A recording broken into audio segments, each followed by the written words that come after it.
తిరుపతి పట్టణాభివృద్ధి సంస్థ చైర్మన్గా పదవీ బాధ్యతలు చేపట్టి ఏడాది పూర్తయిన సందర్భంగా chairman Dollar Divakar Reddy media సమావేశం ఏర్పాటు చేసి అభివృద్ధి కార్యక్రమాలను వివరించారు. ఈరోజు నాకు చాలా సంతోషంగా ఉన్నది. కరెక్ట్గా ఈ రోజుకి నేను టుడా చైర్మన్గా బాధ్యతలు తీసుకొని కరెక్ట్గా 1 ఇయర్ అవుతుంది. సో ఈ 1 ఇయర్ మీ అందరి సహకారంతో నేను మంచిగా ఏమేమి చేశానని కూడా మీ ముందు చెప్పేదానికోసం మిమ్మల్ని ఇక్కడ ఇన్వైట్ చేయడం జరిగింది.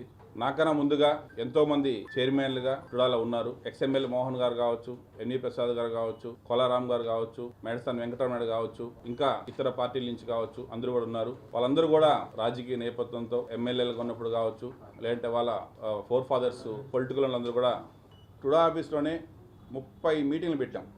డెవలప్మెంట్స్ పైన కంటిన్యూగా 30 మీటింగ్లు పెట్టాం.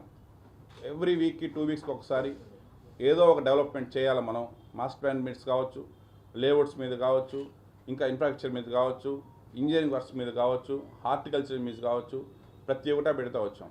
ఇక్కడ కాకుండా 12 మీటింగ్లు మనం కలెక్టరేట్లో పెట్టడం జరిగింది. టుడాకు సంబంధించి ఏమేమి మనం చేస్తున్నాము, సో మనకు గవర్నమెంట్ నుంచి ఏమేమి మనకి ఎక్స్ట్రా ఫోర్స్ సహకారం కావాలనేసి కూడా కలెక్టర్ గారితో మీటింగ్ పెట్టడం జరిగింది. అదేవిధంగా నేను 25 సైట్ విజిట్లు పోయి ఇన్స్పెక్షన్ చేశాను. టుడా టవర్స్ కావచ్చు, మామూండూరు లేఅవుట్ కావచ్చు, కీలపట్టు కావచ్చు, తిమ్మోజీ కంట్రీ కావచ్చు, ఇవన్నీ కూడా ఇన్ని లేఅవుట్స్ కూడా మనం అన్నింటిలో టుడా వేసి అన్ని దాంట్లో కూడా పోయేసి పర్సనల్గా ఇన్స్పెక్షన్ చేసి టీం మొత్తం తీసుకెళ్ళేసి ఎక్కడ ఏ ఇబ్బంది లేకుండా ఫాస్ట్గా జరిగే విధంగా కూడా చర్య తీసుకోవడం జరిగింది. వచ్చిన వాళ్ళకందరికి కూడా మ్యాక్సిమం 70 to 80% ఆఫ్ పీపుల్ కూడా నేను వాళ్ళకి న్యాయం చేసి పంపించాను. వాళ్ళందరూ కూడా హ్యాపీగా సంతోషంగా ఈరోజు వాళ్ళు నాపై నమ్మకంతో ఉన్నారు ఈరోజు.